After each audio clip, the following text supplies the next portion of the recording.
पुणे जिल्ह्यातील जुन्नर तालुक्यातील एका निवासी आश्रम शाळेत प्राथमिक शिक्षिका म्हणून कार्य करणाऱ्या एका शिक्षिका कर्मचारी हिने जुन्नर पोलीस स्टेशन येथे महाराष्ट्र शासनाचे घोडेगावचे एकात्मिक आदिवासी विकास प्रकल्पाचे राजपत्रित प्रकल्प अधिकारी प्रदीप देसाई यांच्या विरोधात आरोप केले आहेत। सदर जुन्नर पोलिसांमध्ये राजपत्रित प्रकल्प अधिकारी यांच्या विरोधात जी तक्रार देण्यात आलेली आहे त्या तक्रारीमध्ये 1 वर्षापूर्वीच्या घटनेचा उल्लेख करण्यात आला आहे। तक्रारीमध्ये असे आरोप केलेले आहेत की 24/9/2024 रोजीच्या म्हणजेच 1 वर्षापूर्वीच्या शालेय मीटिंगमध्ये तेव्हा सेवेत रुजू असलेले मुख्याध्यापक भास्कर लोखंडे समक्ष आणि कर्मचारी समक्ष झापाझापी केली आणि ती अश्लील भाषेत होती। त्यानंतर माझे पतीचे निलंबन प्रशासकीय कार्यवाहीद्वारे केले। आमचे अधिकारी माझ्याकडे वेगळ्या नजरेने बघतात, वेगळ्या हेतूने बघतात असा आरोप प्रदीप देसाई यांच्या विरोधात 1 वर्षानं जुन्नर पोलिसात केलेल्या तक्रारीत म्हटलेलं आहे। याबाबत जुन्नर पोलीस स्टेशनचे पोलीस निरीक्षक किरण अवचर यांच्याशी संपर्क केला असता त्यांनी महिला शिक्षिकेच्या आरोपांन्वये FIR झाली आहे असा दुजोरा दिला आहे। याबाबत घोडेगाव आदिवासी विकास प्रकल्पाचे राजपत्रित प्रकल्प अधिकारी प्रदीप देसाई यांच्याशी फोनवरून संपर्क केला असता त्यांनी पुढील प्रमाणे खुलासा केला आहे। जवळजवळ 1 वर्षापूर्वी म्हणजेच 24/9/2024 रोजी मी जुन्नर तालुक्यातील त्या संबंधित शासकीय आश्रमशाळा येथे शाळा तपासणीच्या अनुषंगानं भेट दिली असता जवळपास 14 ते 15 कर्मचाऱ्यांच्या बरोबर चर्चा करून आढावा घेत असताना आरोप करणाऱ्या शिक्षिका या प्राथमिक शिक्षिकेने मी तिच्याकडे अश्लील नजरेनं पाहिलं म्हणून काल पोलिसात तक्रार दाखल केली आणि त्याच अनुषंगानं जवळजवळ 1 वर्षाच्या नंतर म्हणजे दिनांक 16/9/2025 रोजी जुन्नर पोलीस स्टेशन येथे गुन्हा दाखल झालेला आहे। सदर महिलेनं मी तिच्याकडे अश्लील नजरेनं पाहिलं म्हणून गुन्हा दाखल केलेला आहे, परंतु यामध्ये मला माझी बाजू न समजावून घेता पोलिसांची भूमिका अतिशय संशयास्पद आहे।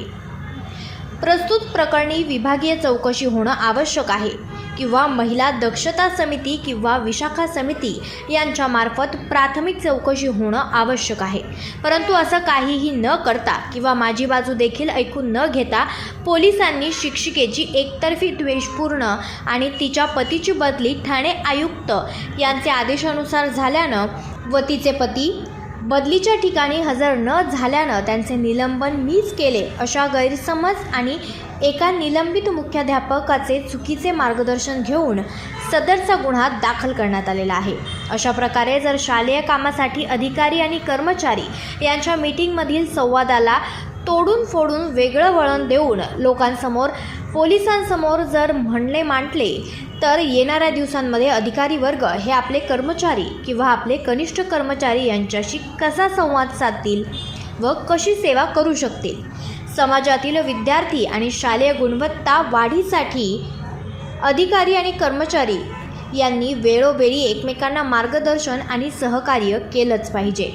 सदरचा केलेला आरोप हा खोटा असून हा फक्त माझं चारित्र्य हनन आणि माझी आदिवासी विकास विभागात सुरू असलेल्या विविध योजना व प्रकल्प यांचे खच्चीकरण करण्यासाठी आहे असे सांगून देसाई यांनी त्यांच्यावर झालेल्या आरोपांचं खंडन केलं आहे। तसेच माझा न्यायदेवतेवर प्रचंड विश्वास आहे असा दावाही केला आहे। आदिवासी विकास विभाग प्रकल्पांतर्गत असणाऱ्या एका आश्रमशाळेतील शिक्षकाला आम्ही याबाबत विचारणा केली असता त्यांनी नाव न छापण्याच्या आणि प्रकाशित करण्याच्या अटीवर सांगितलं आहे की घोडेगाव आदिवासी विकास विभागाचे प्रकल्प अधिकारी प्रदीप देसाई यांनी 2024 साली चार्ज घेतल्यानंतर विद्यार्थ्यांच्या शैक्षणिक विकास आणि सार्वजनिक विकास वाढ व गुणवत्ता वाढ होण्याच्या दृष्टीनं रात्र अभ्यासिका वर्ग चालू केले आहेत व ते वर्ग यशस्वीरित्या चालवण्यासाठी त्यांनी आंबेगाव आणि जुन्नर तालुक्यातील काही शासकीय वसतिगृह असलेल्या मुक्कामी शाळांची निवड केली आहे।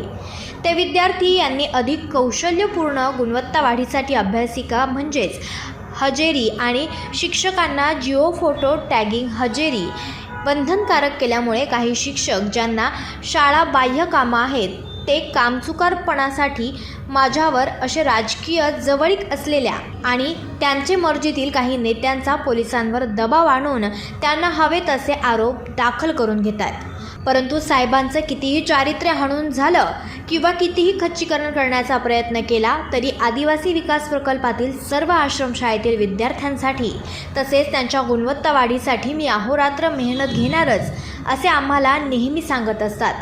त्यामध्ये आम्ही साहेबांचे कामगिरीवर सोबत आहोत असंही त्यांनी म्हटलं आहे. आपण पाहत आहात तेज तुफान न्यूज, न्यायिक व निर्भीड बातम्यांचे सर्वांचे आवडते नेटवर्क.